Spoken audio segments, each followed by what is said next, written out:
నమస్కారం, నా పేరు గీత. Welcome to CJRTV.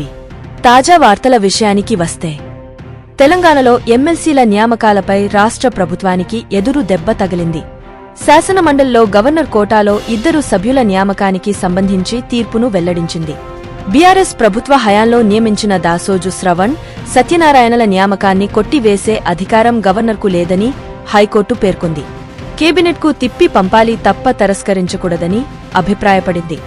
మళ్లీ కొత్తగా ఎమ్మెల్సీల నియామకం చేపట్టాలని హైకోర్టు తీర్పులో పేర్కొంది.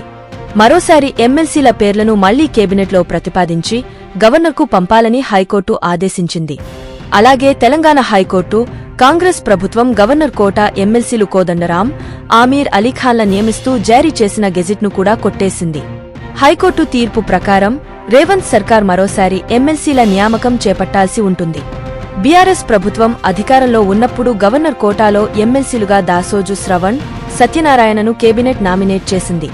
ఈ 2 పేర్లను ఆమోదించాలని గవర్నర్ తమిళిసైకు పంపారు.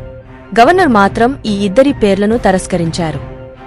ఎమ్మెల్సీలుగా ఎంపిక చేసేందుకు అర్హతలు లేవన్నారు.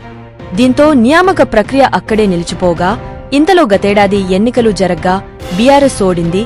కాంగ్రెస్ పార్టీ అధికారంలోకి వచ్చింది. అయితే తమ పేర్లను గవర్నర్ ఎమ్మెల్సీలుగా ఆమోదించకపోవడాన్ని దాసోజు శ్రవణ్, సత్యనారాయణలు హైకోర్టులో సవాల్ చేశారు.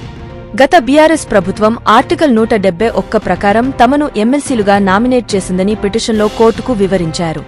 కేబినెట్ నిర్ణయాన్ని తిరస్కరించే హక్కు గవర్నర్కు లేదన్నారు.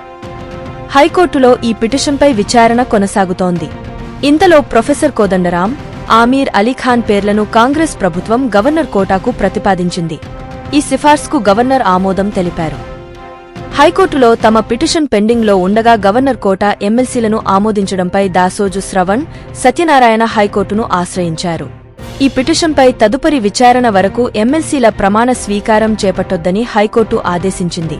తాజాగా తీర్పును వెల్లడించింది. ఈ అంశంపై తెలంగాణ ప్రభుత్వం ఎలాంటి నిర్ణయం తీసుకుంటుందన్నది చూడాలి. మరియొక తాజా వార్తలతో మీ ముందుకు మళ్లీ వస్తాను. అంతవరకు సెలవు. CJRTVని సబ్స్క్రైబ్ చేయండి. ఈ వీడియోను లైక్ చేయడం మరియు షేర్ చేయడం మర్చిపోవద్దు.